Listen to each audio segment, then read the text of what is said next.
Hello and good morning everybody. Today I want to take a look at the game Viswanathan Anand Magnus Carlsen from the Grand Carlsen Rapid World Championship Finals that was played yesterday in Mainz, Germany. And we're going to take a look at the first game. So overall Anand managed to beat Carlsen very convincingly, 3-1, and he started out with 2 wins, and this was the first one of them. So Anand is playing white, and Carlsen is playing black, and he has defended with the Sicilian Dragon. And he has been doing that a number of times lately.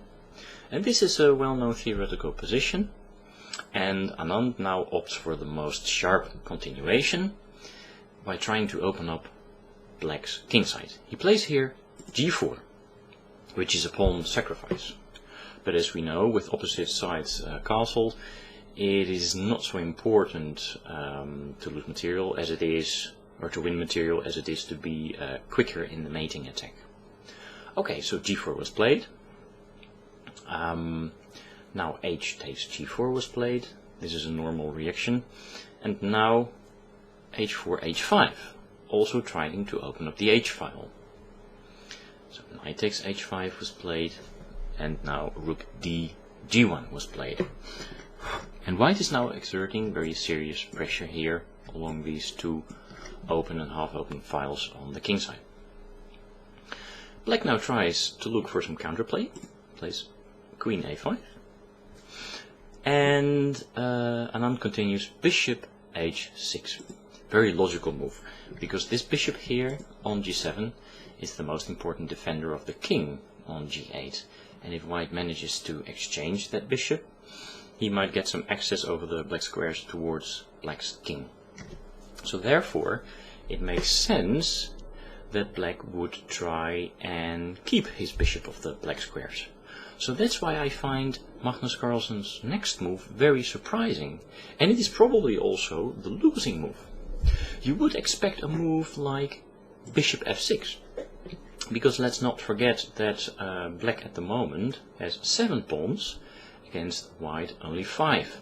So if white were to just be materialistic and take the rook like that, then there could follow, for instance, king takes f8, and black is fine. I would say this is typical dragon position. He has exchanged or sacrificed the exchange, but he has 2 extra pawns for it, and he also still has his very strong black squared bishop. And he can start to think about his own attack, you know.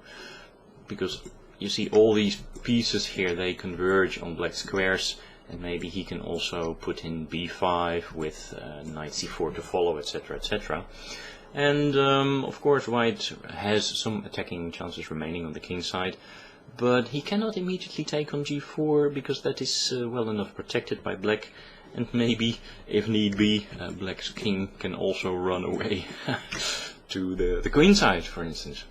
But as mentioned before, after bishop h6, Carlsen, who supposedly will be world champion somewhere in the future, played, to my eyes, inexplicable move.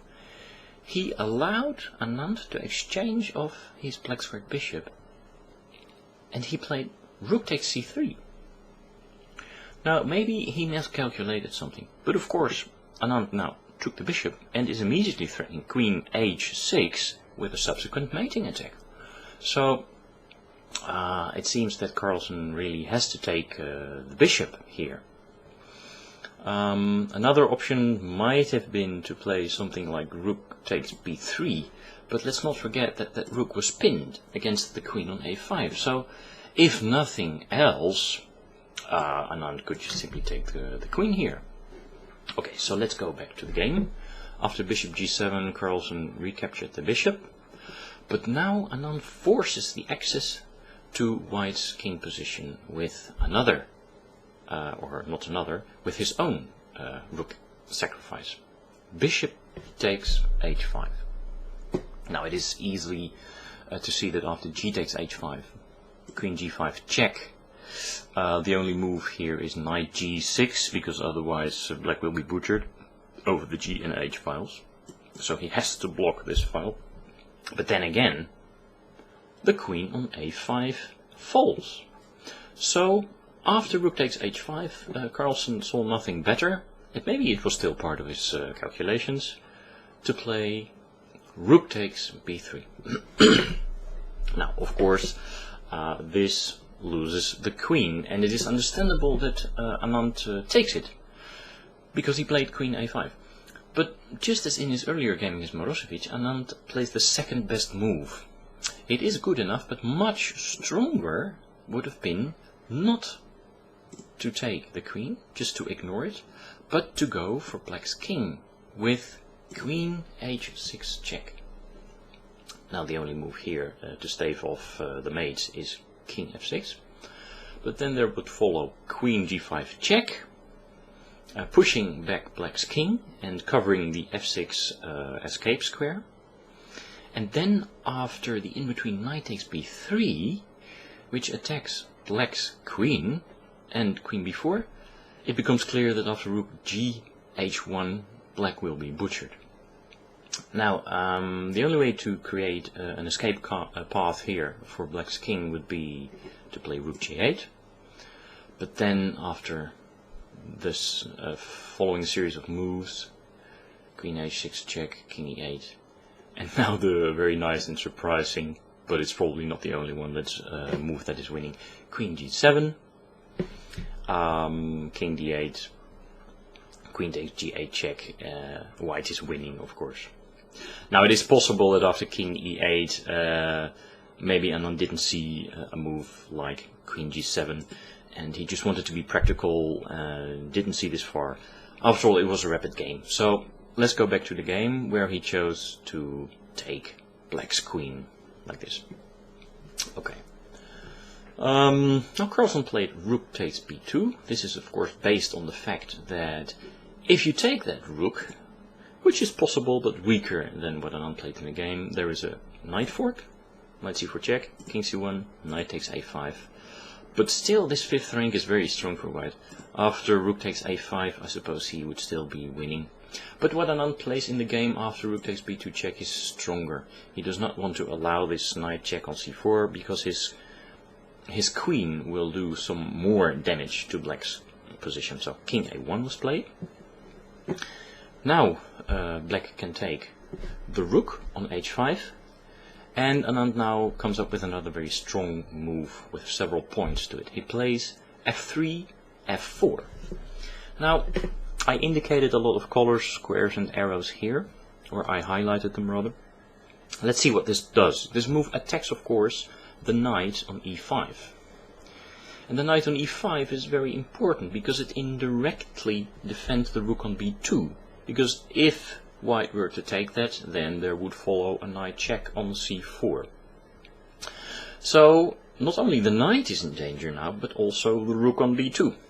And last but not least, if the knight were to move, then the square on g5 would again become available for white's queen, and white would win immediately over the g and h files. So there was probably nothing better than to play bishop e6, what Carlsen did in the game, counter-attacking on a2. And now Anand again plays suboptimally. What he plays is enough for the win, but you know, it's always nice to create as many resources as possible, or to use your chances to their optimum. Best would have been the very strong queen c3, attacking the rook not only with the king now, but also with the queen. So the threat is now to take the rook with the queen. Also notice that if now the black knight on e5 were to move, which is still en prise by the pawn on f4, there would of course be a very nasty discovered check by white, just moving his knight from d4 in any direction. Okay, so in this case rook a2 would probably be forced, but then the quiet king b1 is very strong, and notice that again there are the same threats in the position. The knight on e5 is hanging. The defender of the rook on a2, the bishop on e6, is hanging.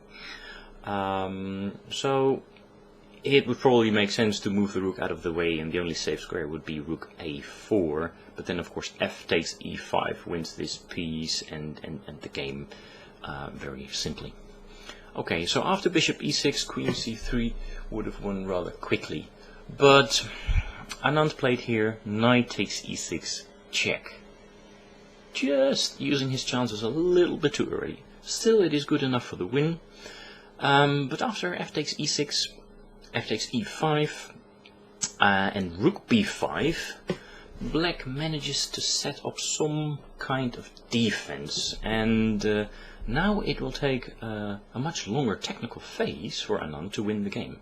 Of course, his queen is still dominating the board, but let's not forget that he has shedded some pawns in the process, and black still has more.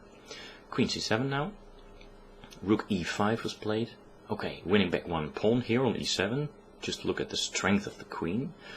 Rook f7, winning back another pawn, but still black is 2 pawns up.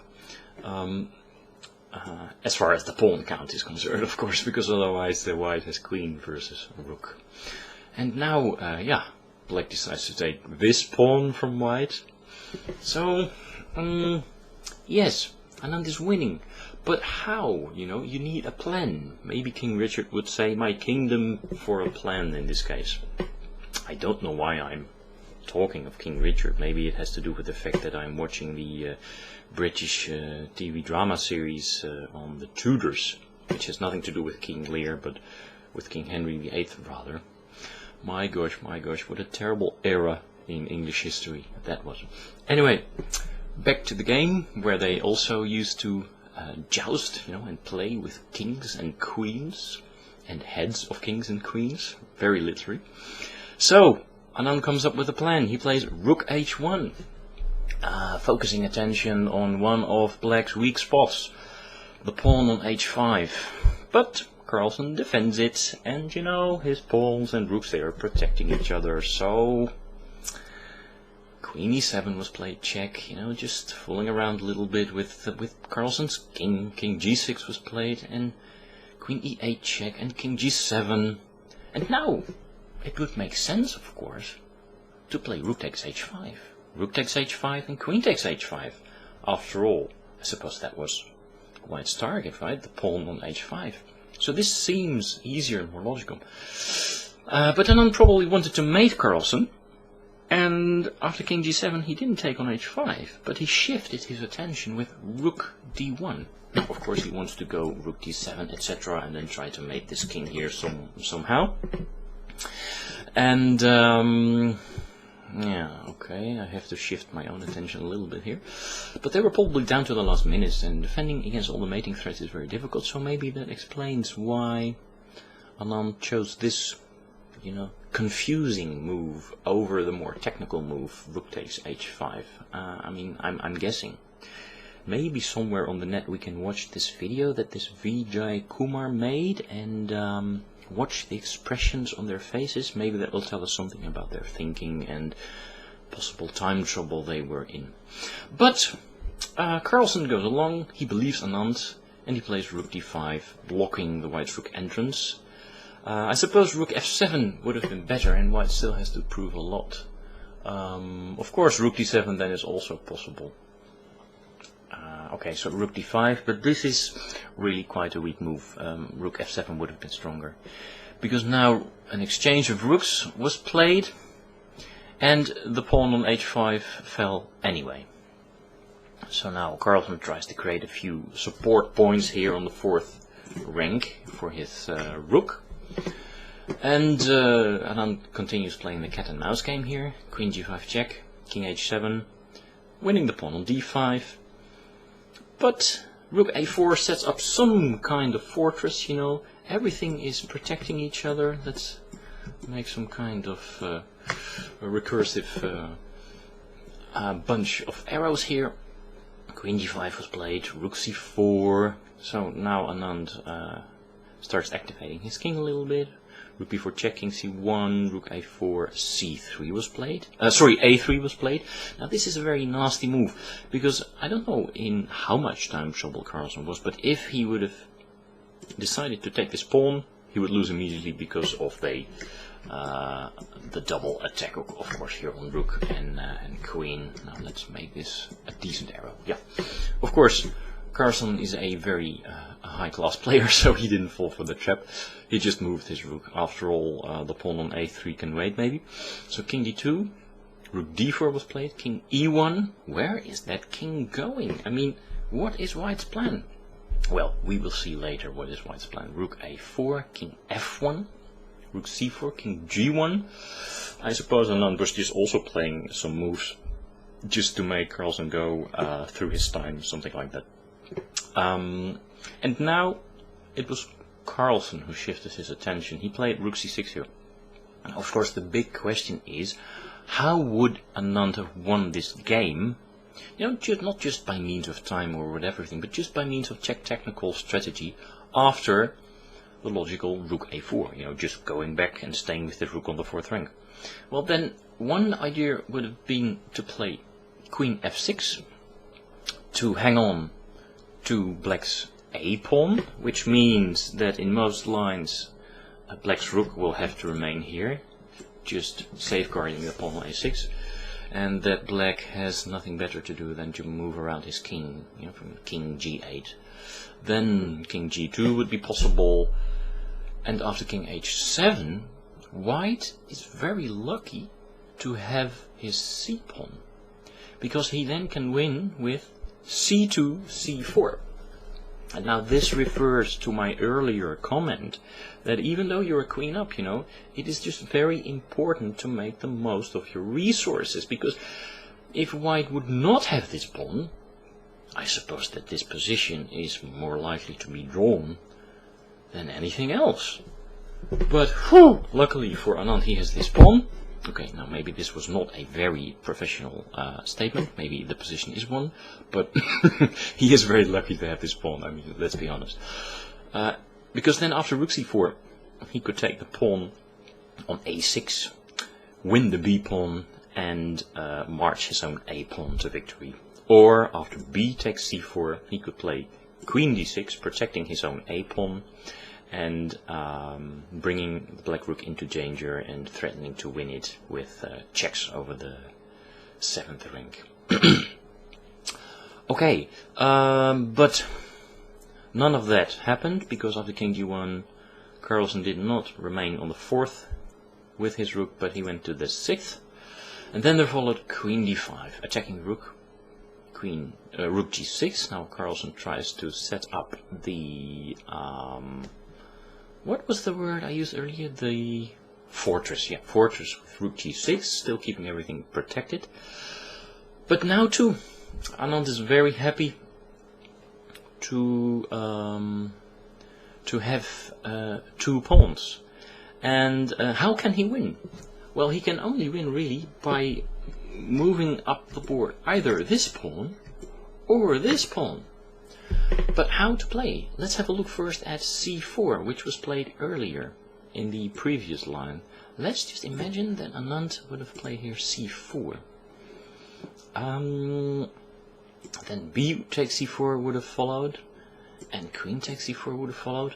But we can still see that this rook is protecting both pawns, and that this guy is still not a free pawn, because it is halted, of course, by this pawn here on a6. Now, I think, you know, for this video it goes too far to try and show if this position is won in any way, because maybe, you know, white can just move up his king somewhere and try to sacrifice the queen either for the rook or for the pawn here on a6, and then maybe win the pawn endgame. But let's not forget that this guy is also very dangerous, you know. So I suppose that what Anand did in the game was much better. He didn't play c4, but he played a4. He now used the other pawn. And let's see why that is important. Because after b takes a4, the path of this pawn has immediately become free. So there followed queen d7 check, king h6, queen takes a4, and now it becomes clear that the c pawn will ensure white victory. So the last few moves were king g5, c4, king f5, black runs over to the pawn, but he's too late, c5, king e5, and the final move was queen d7. cutting off Black's king, and of course supporting the free pawn on the road to victory. So Carlsen resigned. Anand had chalked up his first win, went on to win another one in the second game, and then really the third and the fourth game were just formalities. So